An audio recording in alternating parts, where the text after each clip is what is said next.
नमस्कार, मैं जितेंद्र जैन और आप देख रहे हैं खबर समय जगत। आइए नजर डालते हैं आज की कुछ ताजा तरीन खबरों पर। आष्टा जनपद पंचायत की ग्राम पंचायत बफापुर ठगनी में डीबीटी बायोटेक किसान परियोजना के अंतर्गत किसानों को जागरूक करने के लिए कार्यक्रम आयोजित किया गया, जिसमें डीबीटी बायोटेक द्वारा रबी फसल के लिए कम पानी में ज्यादा पैदावार करने के लिए किसानों ने अपने खेतों में लगाए तेजस 1560 गेहूं की फसल। किसान कृषि अधिकारियों ने बताया कि यह क्वालिटी में पानी की कम लगता है और पैदावार में भी अच्छे हैं। किसानों को भी अच्छा मुनाफा मिला है। वहीं किसान द्वारा जानकारी दी गई है कि पिछले साल 1 एकड़ से 35 क्विंटल गेहूं निकले थे और इस साल भी अच्छी ही पैदावार होगी। कई बार हमने ये देखा है कि जब वैज्ञानिक या विभाग के अधिकारी किसानों से चर्चा करने के लिए उपस्थित होते हैं तो अधिकांशतः हमारे किसान अपनी बात को अपने दिल में ही रखते हैं। ये दोनों अगले तीसरी रबी में अक्टूबर में आप लोग को सीड मिलने का है। अपना लगभग 200 क्विंटल आपका पास में ही करना। जिस वर्मा हूँ, ये जो प्रोग्राम है बायोटेक किसान के नाम से है और डीबीटी दिल्ली के द्वारा चलाया गया है। इसमें CIA भोपाल, कृषि अभियांत्रिकी संस्थान भोपाल, ICR इंदौर और एक संस्था और है जो अभी यहाँ पर नहीं है, उनका प्रोग्राम अलग चल रहा है।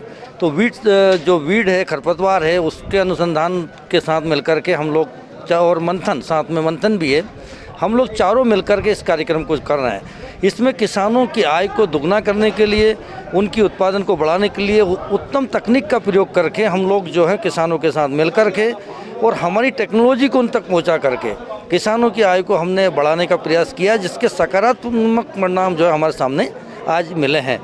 अभी हम लोग इसमें कुछ इनोवेटिव और करने जा रहे हैं कि किसान को हम थ्रू जो है FPO के थ्रू जो है इनके प्रोडक्ट को बना करके मार्केट में लॉन्च करेंगे। ये हमारा भविष्य का प्लान होगा।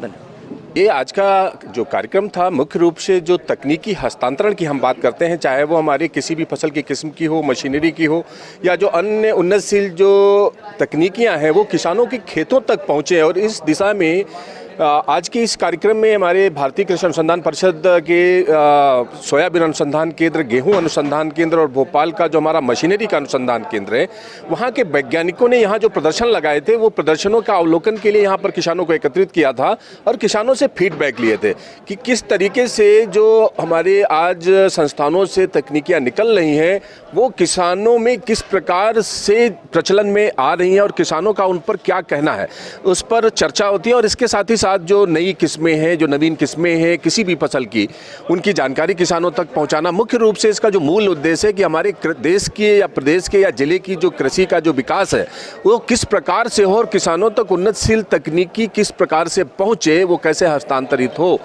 इस दिशा में किया गया आज का ये हमारे संस्थानों के द्वारा बेहतर प्रयास था। क्या लाभ मिलेगा? हाँ, देखिए, जैसे आज अभी किस कार्यक्रम में भी हमने देखा, कई किसानों ने अपने कई तरीके की जिज्ञासाओं के समाधान उन्होंने किए और जो तकनीकियाँ वहाँ पर प्रदर्शित, मुख्य रूप से जो गेहूं की उन्नतशील प्रजातियाँ हैं, तेजस और पूर्णा, जो HI 1544 और HI 8759, इन किस्मों के प्रदर्शन यहाँ पर लगाए गए हैं। और ख़ासतौर से जो BBF मशीन है, जो जलवायु परिवर्तन हो रहा है जिससे कई बार हमारी फसलें नष्ट होती हैं, उसके लिए जो हमारा मशीनों का जो योगदान है, उसमें मुख्य रूप से जो ब्रॉड बेड फरो जिसको कि हम कहते हैं, उस मशीन का प्रदर्शन भी यहाँ किसानों के बीच में किया गया है। उसके क्या कुछ परिणाम है वो किसानों ने खुद स्वयं आज यहाँ पर उपस्थित होकर देखा है। स्वाभाविक है कि जो उसके सकारात्मक परिणाम देखकर किसान उसके प्रति प्रेरित होंगे और उसको अपनाएंगे। किसानों को जागरूक किया जा रहा है, ये स्वाभाविक रूप से जागरूक भी किया जा रहा है। जो उन्नतशील तकनीकें उनके प्रति जागरूक इस आशय के साथ किया जा रहा है किसान इनको अपनाएं, जिससे कि उसका उत्पादन बढ़े,